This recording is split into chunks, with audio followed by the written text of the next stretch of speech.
আমি পড়ে পাশ করে ভর্তি হলাম আর ও না পড়েই ভর্তি হলো। কারণ যে পাশ করছে সেও ভর্তি হচ্ছে, যে ফেল করছে সেও ভর্তি হচ্ছে, তাহলে আমার পাশ করার দরকার। পড়ালেখার প্রতি আমার মনোযোগ এমনিতেই নষ্ট হয়ে যাবে। আমি ফেল করলেও তো আমি কলেজে ভর্তি হতে পারছি, তাহলে আমি পাশ করবো কেন? আমার কাছে কোনো যুক্তি নাই। শিক্ষাবিদ যারা আছে, অর্থনীতিবিদ যারা আছে, বিজ্ঞানী যারা আছে, আমাদের সমাজে ধনাঢ্য বড় বড় ব্যক্তি যারা আছে শিক্ষাবিদ, তারা কি বুঝে এটা করছে এটা আমার জান। আমার এজ 59 ইয়ার্স, হ্যাঁ, কিন্তু এই ধরনের সিস্টেম যেন আমি ম্যাট্রিকে ফেল করলাম, ইন্টারে চলে গেলাম, তাহলে পড়াশোনার মানটা কতটুকু নিচে নামছে এটা আপনিও বুঝেন, আমিও বুঝি, সাধারণ মানুষও বুঝেন। কিন্তু যারা এটা ক্যারিকুলামটা করছে একমাত্র তারাই ভালো বুঝে যেন তারা কেন করছে। এখন ওই যে ফেল করলেও যা পাশ করলেও তাই এরকম মনে হচ্ছে, কারণ গুরুত্বটা নাই। আমরা যে সময় 2005 সালে লেখাপড়া করেছি সেই সিস্টেমটা এখন চালু নেই দেখে অনেকেই লেখাপড়ায় আগ্রহ হারিয়ে ফেলেছে। এটা অবশ্যই বৈষম্য।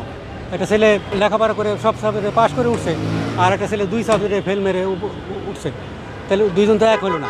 আমাদের যে শিক্ষার মান যে কোন পর্যায়ে গেছে এটা দ্বারা তা বোঝা যায়। এটা একটা নেগেটিভ দিক। পুরো এখন তো বাচ্চা কাচ্চারা মনে করবে যে না, আমরা তো পড়াশোনা ছাড়াই আমরা পাশ করে যাচ্ছি, ঠিক আছে, তো আমাদের করার কি দরকার, এই এনার্জিটা তাদের মাঝখানে থাকবে না। চাকরির ক্ষেত্রে গেলে ফেল করাটা আগে চাকরি পেয়ে যেতে পারে, তাহলে সে প্রতিষ্ঠানে কি করবে? সে প্রতিষ্ঠানে ফেল মারবে। নতুন শিক্ষাক্রমে যদি ফেল করে একটা ছেলে কলেজে পড়তে পারে, তাইলে তার মেধার শক্তিটা কোত্থেকে আসবে? একটা ফেল করার ক্ষেত্রে কখনো কলেজে ভর্তি হতে পারে না। এই জন্যে শিক্ষাক্রম অনুসারে আগের শিক্ষাক্রমে ফিরে যেয়ে পাশ করার পরে একটা গ্রেড নিয়ে একটা কলেজে ভর্তি হবে, তার ছেলে মেধা তার বৃদ্ধি পাবে। আমি পড়ে পাশ করে ভর্তি হলাম আর ও না পড়েই ভর্তি হলো। একজন মোবাইল টিপে ভর্তি হলো আর একজন পড়ে ভর্তি হলো, তাহলে কেমন হয়ে গেল না? তাহলে কোয়ালিটিটা কোথায় থাকলো? পড়ালেখার কোয়ালিটিই তো থাকলো না, তাই না? বিনা পরীক্ষায় বিনা পাশে সবাই এক হয়ে গেলে এটা ঠিক না। ফেল করলে ভর্তি হবে, এটা তো ওই যে না পড়ার একটা উৎসাহ পাওয়া যাবে, তাই না? আমরা চাই যে প্রকৃতভাবে তারা পাশ করুক, পাশ করে তারপরে তারা যথাযথ যোগ্যতায় পৌঁছায়, তারপরে ভর্তি হোক। বর্তমান যুগের যে পড়াশোনা সেটা কোন ধাঁচে যাচ্ছে সেটা আসলে আমাদের পক্ষে বলা এখন কিছুটা দূরও হয়ে গেছে, কারণ আমরা যা গতানুগতিক আগে দেখে আসছি সেটার একটা মিনিং ছিল।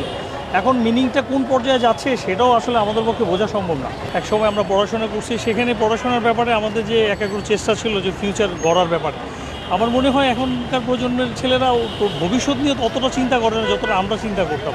কেউ যদি সহজে পার পেয়ে যায় যে না, আমি পড়াশোনা না করেও পরবর্তী ধাপে আমি উত্তীর্ণ হতে পারলাম, তাহলে সেক্ষেত্রে তার উৎসাহ তো কিছুটা হলেও কমবে। ফেল করে কলেজে ভর্তি কীভাবে হয়? এটা তো অসম্ভব। ফার্স্ট ছাড়াও যদি আপনি ভর্তি হতে পারে তাহলে তারা পড়ার দরকার নাই। স্টুডেন্টরা তাহলে বাসা বসে মোবাইল টিপবে, আর কিছুই করবে না, পড়ার দরকারই নেই। সে এক বিষয়ে যদি ফেল করে, আবার সে পুনরায় যদি সবগুলো সাবজেক্টে আবার পরবর্তীতে নেক্সট এসে তাকে পরীক্ষা দিতে, তার একটা স্টুডেন্ট হিসেবে একটা বড় ধরনের একটা চাপ পড়ে যায়। তো আমার মনে হয় যে এটা খারাপ না। এটা কীভাবে ফেল করলে আবার একটা উদ্দেশ্যে কীভাবে ভর্তি হবে, এটা তো কোনো যুক্তিসঙ্গত সিদ্ধান্ত না। তো তারে ওই 2 বিষয়ে উত্তীর্ণ হওয়ার জন্য সুযোগ দেওয়া, এরপরে উত্তীর্ণ হলে একাদশে ভর্তির সুযোগ দিবে, এটাই তো নিয়ম।